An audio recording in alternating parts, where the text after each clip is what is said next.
welcome to the Nasboys podcast.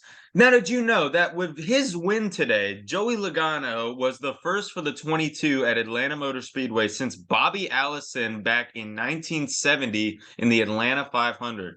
Allison held off the pole sitter of the race, Cale Yarborough. So anyways, guys, welcome to the Nasboys podcast. I'm your host, Mike, a.k.a. Mike Fob Fan 101, with my good friend and co-host, Christian, a.k.a. Savage NASCAR.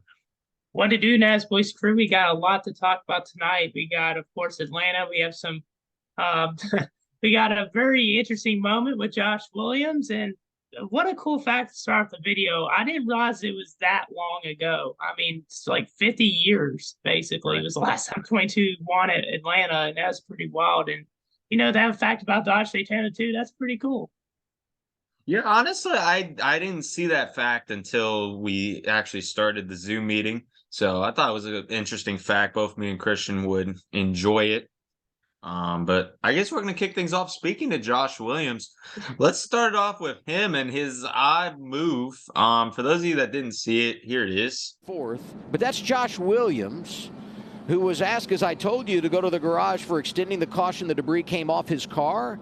He has parked his number 92 at the start-finish line, and he's walking to the garage. Look at this. What an exit. Wave and see you later. Oh, no.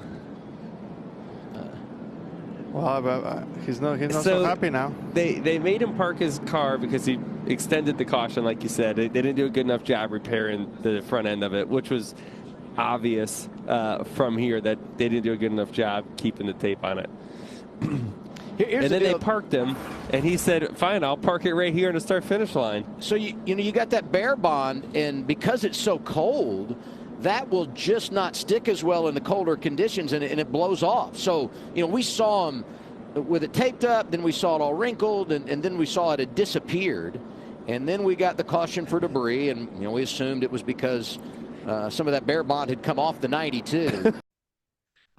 Basically, the context behind it was that he got parked because I think it was someone with his tape. His tape was coming off, so NASCAR decided to park him.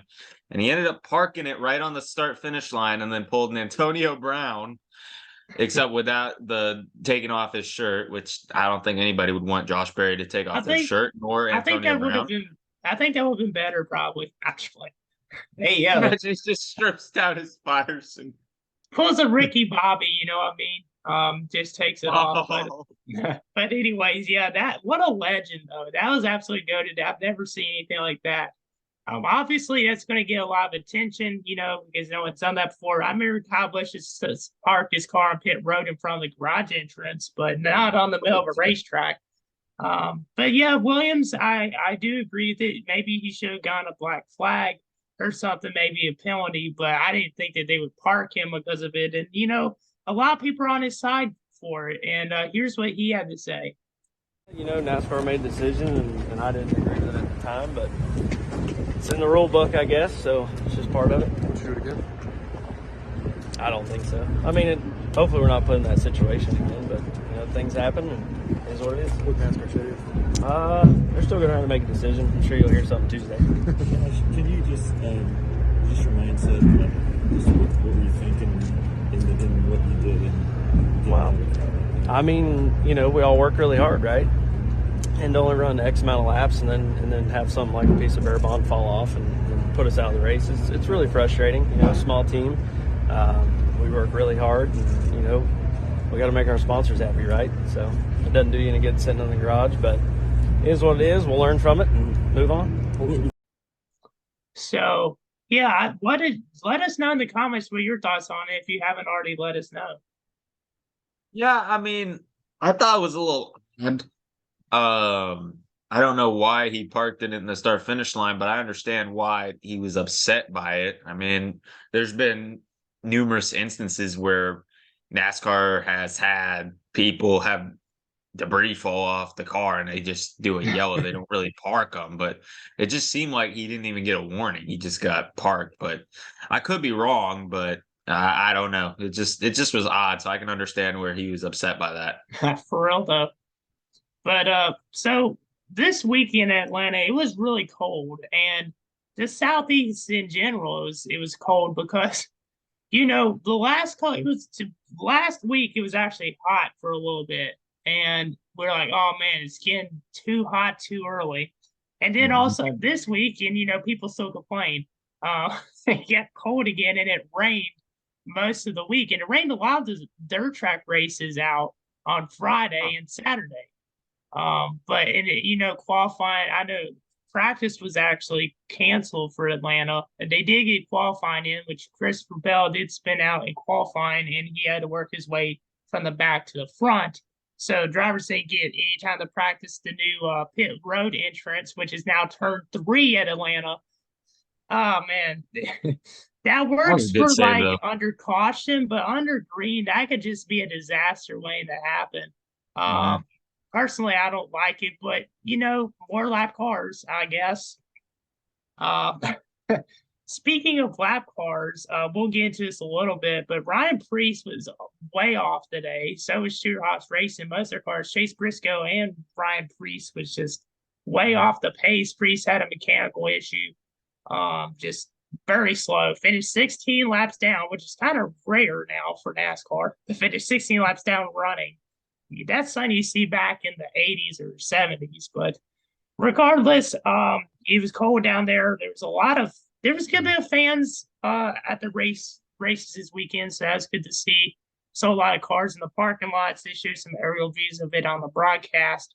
A lot of social media influencers were there as well. One of them, Darian, Black Lives Matter, actually was on TV. So props to him. That was pretty cool to see him make a TV appearance for Fox. So, that was really cool. I'm happy for him with that.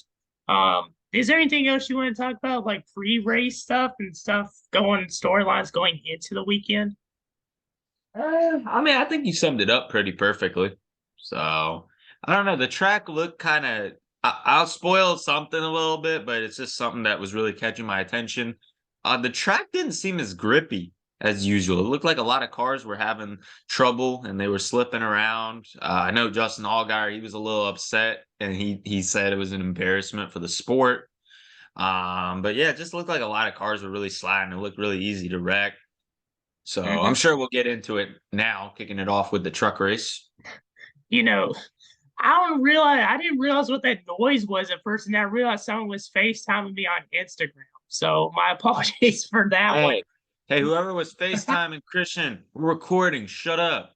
It's actually Dalton, I think. Hey, Dalton, shut up. Tell him I said shut up. We're trying to record here. Shut up. But anyways, truck race. I'm really sad about how the truck pick went, because I wanted to pick Christian Eckes. I literally thought about picking him to win this race, and I didn't go with him, which is absolutely a shame because he ended up winning. Props to him. It's cool to see the 19 Chevy car win. But I wish I should have. I wish I could have. But instead, with Corey Heim, like the rest of the boys here, because I didn't want to lose more points in the our points challenge, I decided why not pick the same as everyone else. And you know what? He ends up wrecking. John Hunter Nemechek in the 17. Look at the damage on Corey Heim. Corey Heim's damage is more than likely going to be terminal. Bring it straight to the box. Bring it straight to the box. Let them clean the grill. And remember, the reason he's back there is because of the contact on pit road. He would never been in that position. And remember also, the restart zone's longer, and these guys have more options. And usually what that means is the leader waited and waited and waited to go. And so when they wait, there's gaps in the back, and those guys get runs, and there's a sign of it. Except for the 2 didn't really go. He didn't really go, and then the 11 was being pushed into the 2. Yeah. You can see all the damage, oil coming out of that truck as well. You almost wonder if Nick Sanchez missed a gear. I thought maybe he was laying back, but it looked like he started to take off and then didn't. See if something happens there. Yeah. And it just piles them up behind. But anyways, Christian Eckes, he had an early penalty in this race, and he led 35 of the 137 laps. It's his first win of the season. But as I was saying, there was a couple accidents. Carson Hocevar wrecked. Ruth, the rookie, Oh, up high. Are we going to go 3 wide? We've got trucks together on the outside. Caution's out. Through the middle of 3 and 4. Caution comes out. It was Hocevar and Grant Enfinger, too, I think, got a piece of that, if I saw correctly. Yeah, Grant's coming down pit road. You see the damage to the 42 of Hocevar. And, I'm not really surprised. He's just had an awful start of the season. Lost Allen, got into a wreck. We saw Mason Maggio. He was making a start again to a wreck.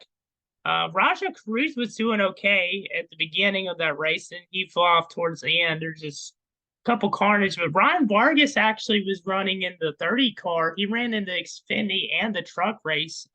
He finished 14th, if I'm correct, in the truck race. But anyways, Nicholas Sanchez got second in the 2 cars, so I think he has a win coming his way sometime soon. That's all I really got to say about truck race. Wasn't good at all. It was like a 4 out of 10. What about you? It was more than a couple of crashes. Basically, everything I saw was a wreck. I mean, we saw Carson Hocevar wrecking. We saw Corey Heim wrecking, which I kind of screwed up last episode. I meant to say that I picked Stuart Friesen, but I had forgot that I picked Stuart Friesen, and I ended up picking Heim for some reason. And I wish I had stuck with Stuart Friesen. I don't know where he ended up and if it was really worth it, but I just meant to say that I screwed up with that. So I'm going to check right now where Friesen actually finished up. But overall, the truck race was just kind of a crash fest. I don't know what to say about it. There wasn't really that much real racing. So I was a little disappointed with it. I got to give it maybe a 2. Oh, okay. Nice. Let me see. Stuart Friesen ended up finishing 22nd, so that probably wouldn't have been any better. Yeah, I know, right? But anyways, what do the people have to say about the race? I'm going to edit that out. All right. 0% said great. 20% said good. 20% said mess. That's okay. And are you ready for this? 60% said bad. Hey, I mean, they're being real. I mean, it is real. It's facts. I agree. No thoughts. No drive of the day. I'm gonna give it to Eckes. I mean, he avoided that the finish was exciting though. That's one thing I will have to say. He avoided the car spinning down on him.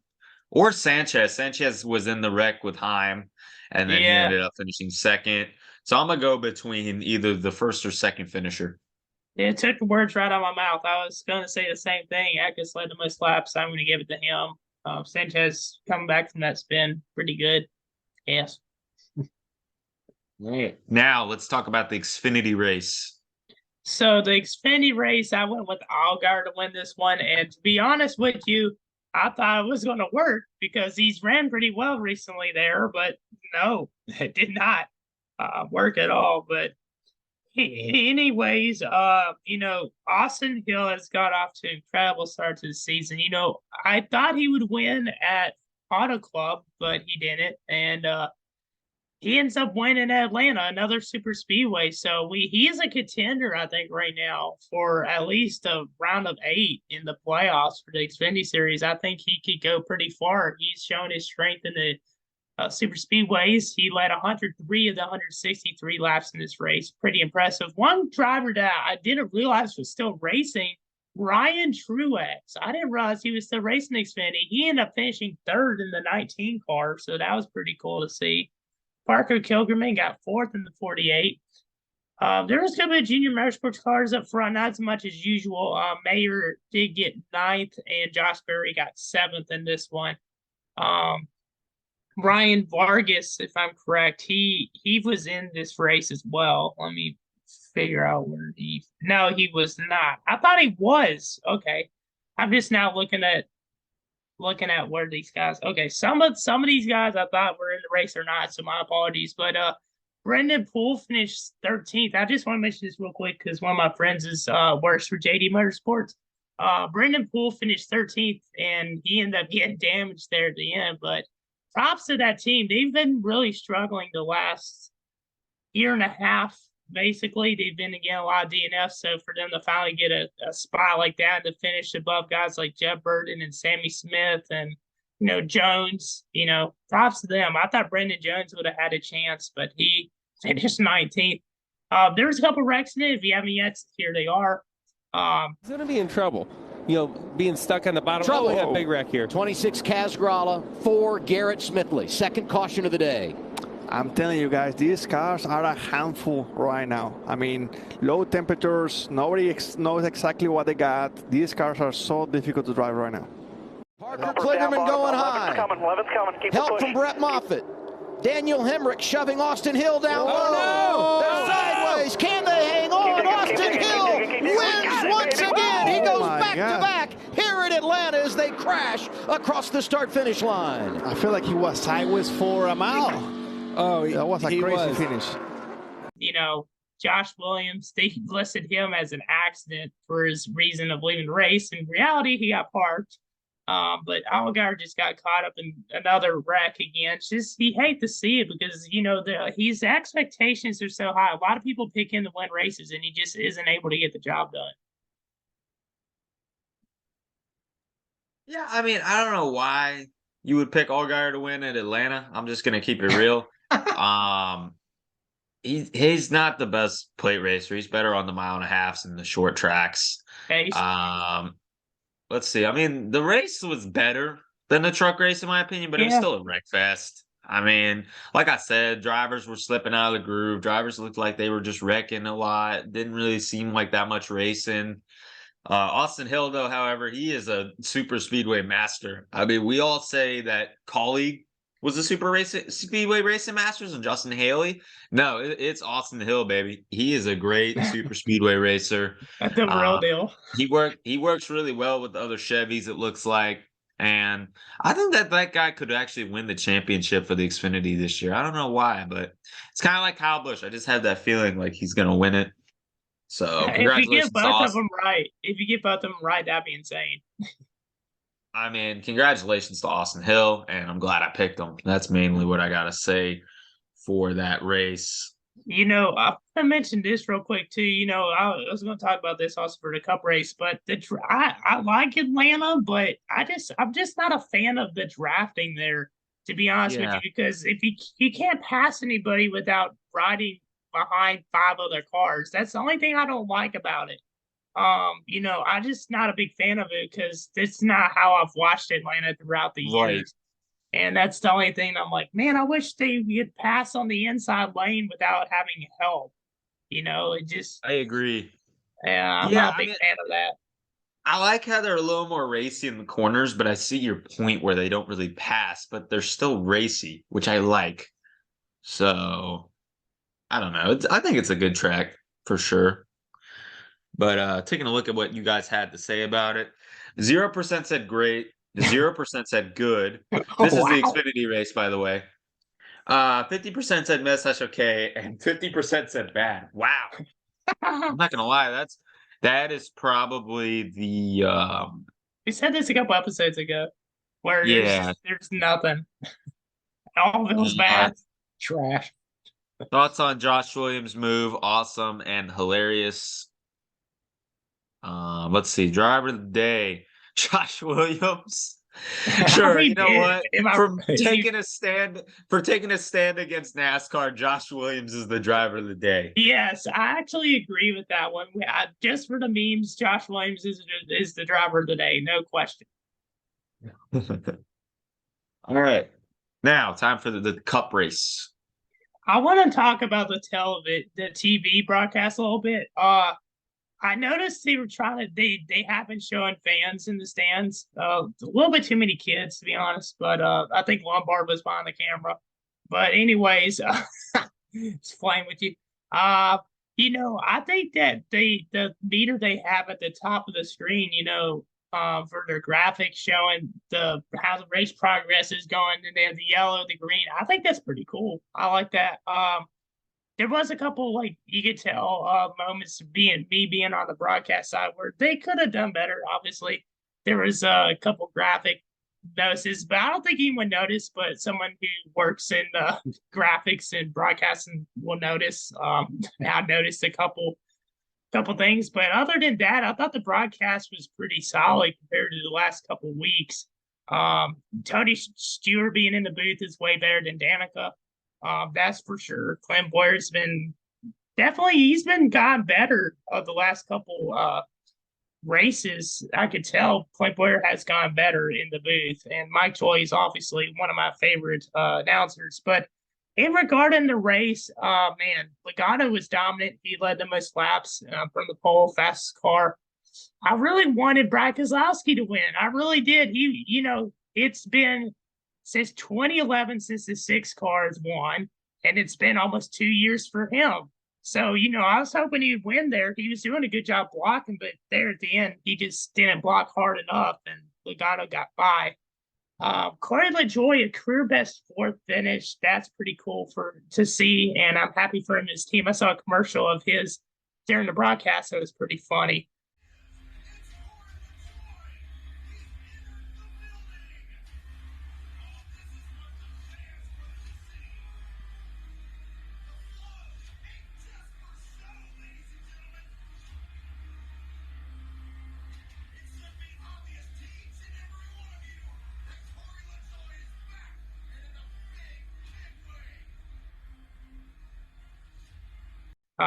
I think that Corey LaJoie, he could contend on super speedways. I'm not going to say he's going to get a win this year, but he's going to come close. He's already come close here at Atlanta. But anyways, one of the topics I'm sure we'll talk about, have a little bit of a discussion here about, is the Harvick wreck, which took out a couple cars, including Kyle Busch, who spun. He ended up coming back. But if you haven't seen that, here it is. That was that track position. You got to go now. I want to hear Tim Fido. Whoa! He got turned by Chastain, and around they go. Your brakes. Kyle Busch is around. Josh Berry, Buescher into the wall. Josh Berry, a lot of damage on the front of the 9.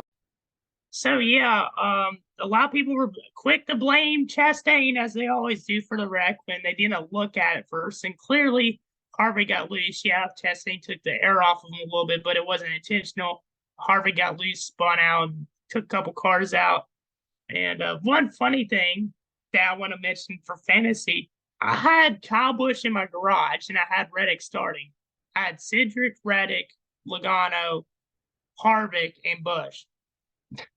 Reddick was like 30th at the end of stage 1. I took him out, put Kyle Busch in, and then Kyle Busch spins out, Reddick's 4th. Like, how does this happen to me, Mike? How does this happen? Like, it happens every week. I end up getting ruined because one driver comes from the back and ends up all of a sudden in 5th or whatever. So that cost me points. And then obviously Harvick wrecking. And Cindric, my pick, was in 7th at the white flag, ends up finishing 11th. So I don't get a top 10 point for that. But anyways, what's your thoughts on the race? Well, Christian, you actually ended up winning the fantasy race. You had 206 points. I did? Yes, look, if it would show. There's no way I won the fantasy points. Yes, you did. Funny. Okay, well, that made me at least happy a little bit. Yeah, the race was pretty cool. It was definitely much better racing than the Xfinity and truck race. Daily, I gotta put down the Xfinity and truck super speedway package because I hate it.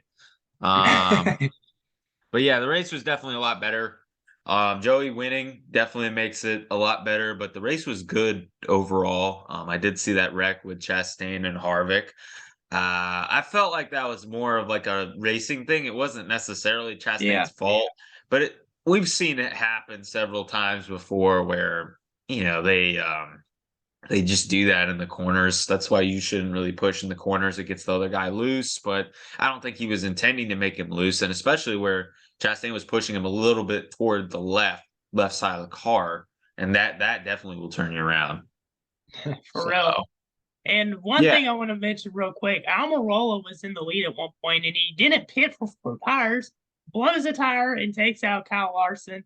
Kyle Larson, caution, lap 209. And Eric Almirola's gamble and great day ends up in the fence. They were running 1-2. Here's a look at it. Blew a tire. You heard Larry tell us 45 laps on them tires. Long ways to go. The only ones that stayed out blew a right rear tire right in front of the field. Took out Larson. Here's from the Coca-Cola Zero Sugar cam on board Denny Hamlin.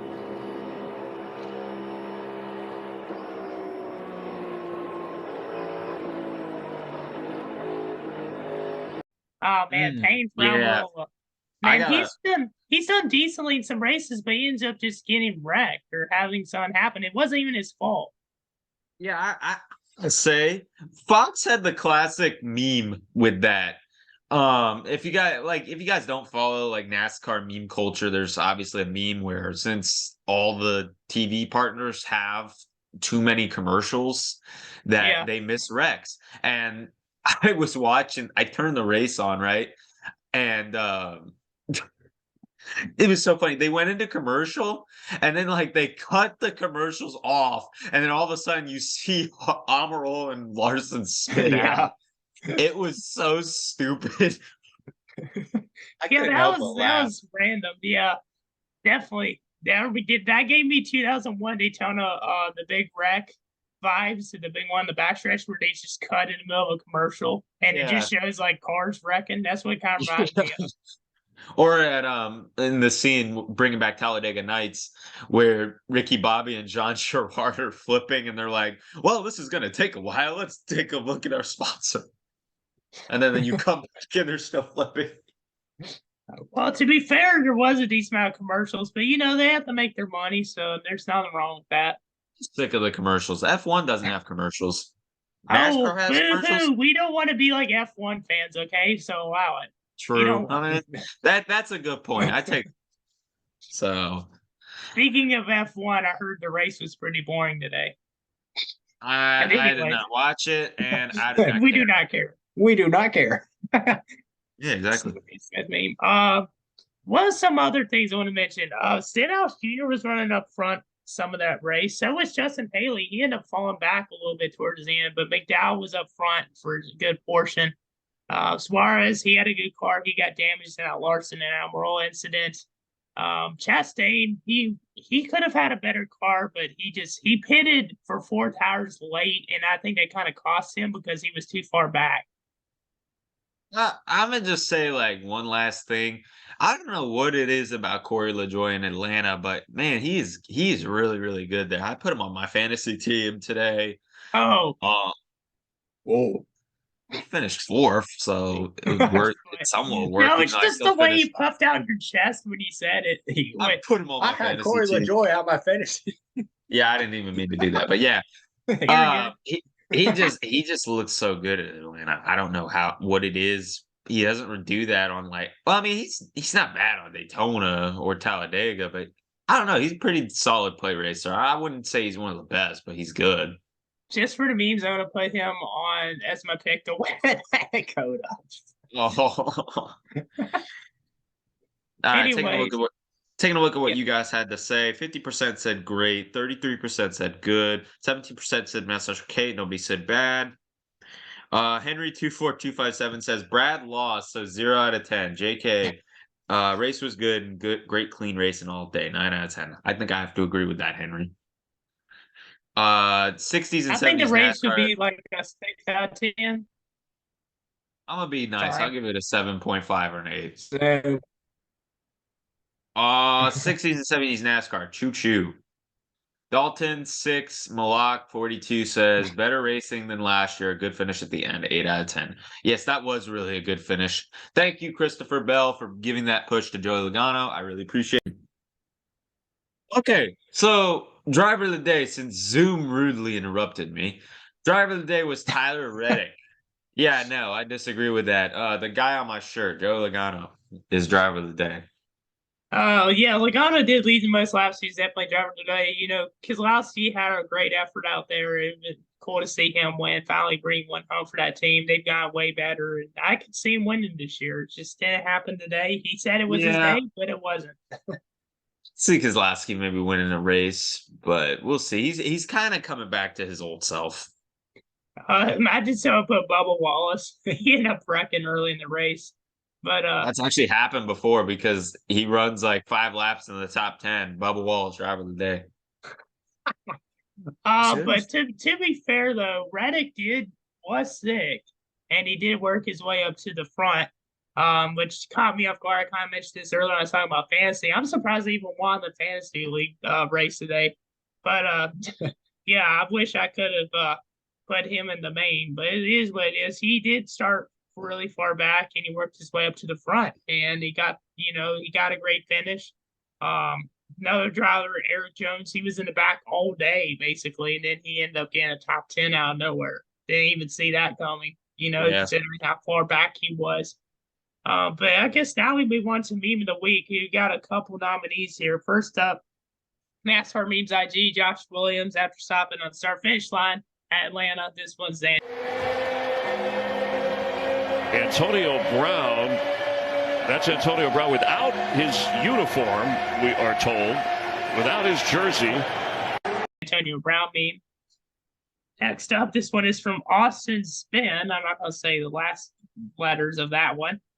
Full screen commercials, what a pain and then it shows the Hey Neighbor meme, the T-Mobile commercial. I can't tell you how annoying this commercial is. It is so annoying. I see it a lot, and it makes me want to slam my head against, a wall. It's literally that annoying. Tell me more. No, I don't want to know more. And second of all, washed. But anyway, yeah, it's just a little overused. And then obviously, this one is a unanimous decision by Ross the Watermelon Guy. With this one, greatest threat to world peace, showing some leaders, and Ross Chastain's 41%. And then you got obviously some of the other notable names there, I guess, for that meme. So that's the meme of the week. That was pretty funny. I liked it. I like that Josh Williams meme too. I think I saw one other one for Josh Williams. I have to find it again, but I did see something similar to that. But anyways, I know you wanted to mention something about North Wilkesboro.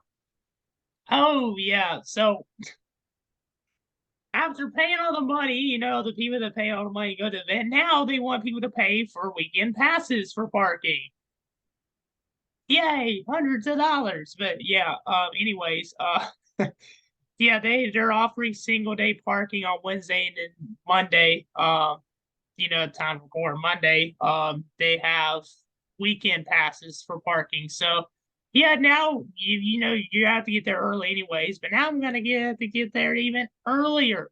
So yeah, it's gonna be all day, all night thing. For 3 days, and I'm looking forward to it, but I'm also kind of annoyed and bummed out by that they're making people pay and people travel all this way even more money to park, and there's not even guaranteed parking.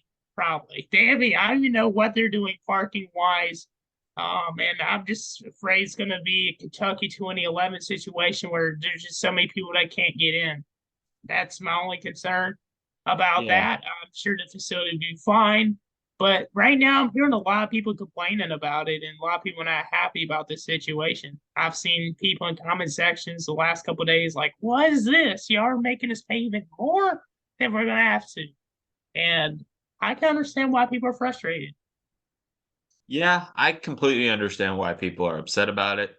I mean, I get why there's parking passes, but I feel like they did it a little too late. They should have included the charge with your ticket. So like if you had bought, let's say, I don't know, you bought the pass to go the whole weekend, they should have included the parking in it as another fee, since, the ticket sites always love to have these random fees for no reason. So why not include a parking fee as well? And then you just show your receipt to whoever is running the parking.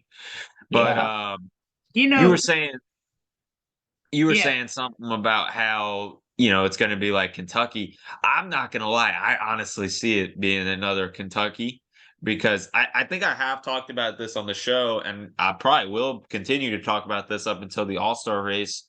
But I completely see it being like another Kentucky. They have not raced at North Wilkesboro in over 30 years, let's just say 20, 30 years. Almost 30. Yeah, just about 30, let's just say.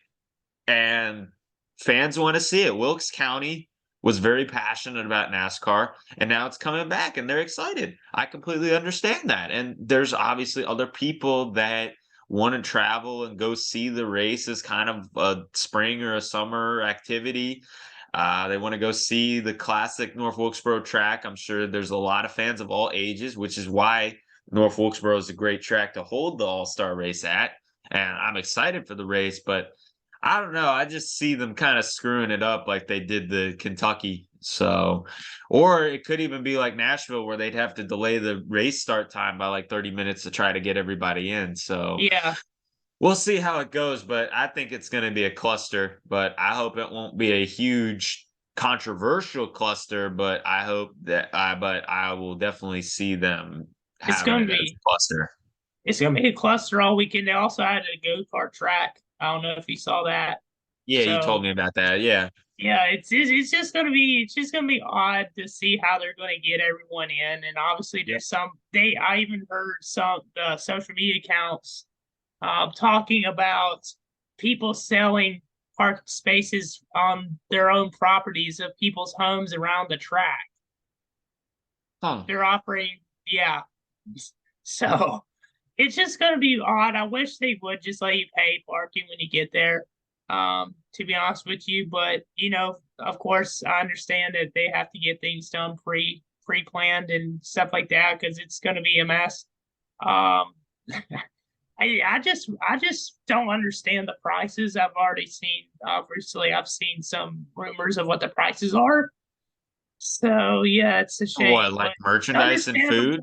No, prices for the parking. The weekend pass parking. Sorry. It's kind of ridiculous, but anyways, I can imagine it's going to be ridiculous. Yeah, but that's all I really got to add to it. I guess now, what do you want to talk about next? I guess we can talk about our picks for this weekend at COTA and predictions. Yep. So kicking it off with the truck race. I think it'll be a decent race. The last couple of races have been all right at COTA. I think that if Kyle Busch is in it, I think he will win. But if not, I'm going to say Zane Smith. You literally took my pick again, Mike. What's going on here? Yeah, so I had the exact same pick here for the truck race. I think the truck race will be better than last year. I don't think it's going to be anything crazy, obviously. I think Matt DiBenedetto, he ran well in Atlanta. He's gotten better. I think Matt DiBenedetto is going to finish in the top 5. That's my bold pick for the truck race. I do think I can see that. He's been having a solid season. Yeah, he's run well in the road courses in the Xfinity Truck Series before, so don't count him out. But I think it will be a decent amount of race. I don't think there's going to be as many fans, obviously, for the truck or the Xfinity, but I guess now we move on to Xfinity. Yeah, Xfinity, I think that race will be a little boring. I think the last race they had there was a bit boring, if I remember correctly, even without the rain. I don't know. And then there's no AJ Allmendinger, so it won't be as dominant. Which is going to be something good, but I don't know if Kyle Busch is going to race in the Xfinity race. I'm assuming he's not, but he always could. I don't know. I think there's a couple of Hendrick drivers racing for JRM, if I'm correct. I got to look at that again. So I guess I can make my pick while I'm doing that. I'm going to say if a Cup driver is in it, I'm going to say that a Cup driver will win. I don't know which one. It might be Larson or Byron. I can't remember, but I just remember they were talking about a Hendrick driver racing. But if not, I'm gonna say Sam Mayer wins. Man, Sam Mayer is someone I definitely want to pick to win this one. I was thinking about it, but I'm not going to go with it. Oh. I was right. There is going to be a Hendrick driver in it. William Byron is going to race. So I'm going to go ahead and say William Byron. Sorry, Sam. Well, that may make me want to get Sam because remember the last time he gave up a pick and I took it up and won? So I'm going to go with Sam Mayer because of that, just to see if this trend continues to run. And if not him, I think Daniel Hamrick has been showing some strength.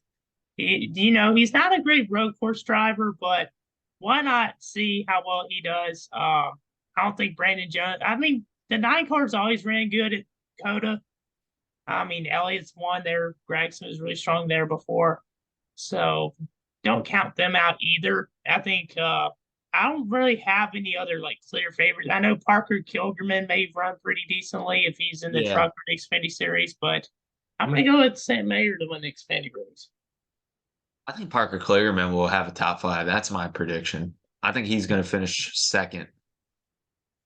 And then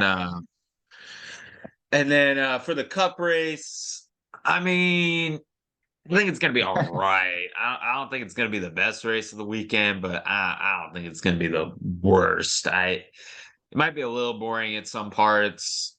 No Chase Elliott still, so he was my pick to win that race.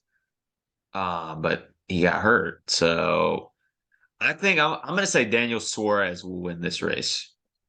That's not a bad pick. He's been strong on road courses, and I need to change it up a little bit, so I might as well pick Daniel Suarez. And you're coming out with a great picks this weekend, Mike. I don't want to say Busch because he spun and wrecked last year. The Cup race last year was better than in 2020. Obviously, we all know what happened in 2021. We all know what happened with that, with the rain and just the chaos. Last year's race had the incredible finish with Chastain and Allmendinger and Bowman. Yep. Yeah, that was so cool, man. I don't think we'll have, the first year we had the race ending under caution with rain. Last year we had it ending under green and a little bit of chaos conditions there. This year, I think it's going to end under green, but not under anything like that. I think it's going to, I think it will basically just be the winner wins by at least 2 seconds or more.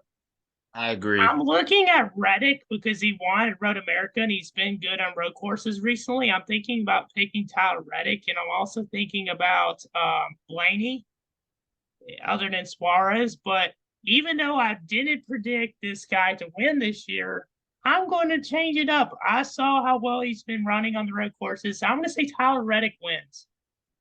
Tyler Reddick. That's not a bad pick. All right. And so with that will conclude this week's episode. Thank you guys so much for watching. Comment, like, and subscribe. Make sure you guys follow our socials, and we will see you guys in the next episode. Peace. See ya. You want what I think.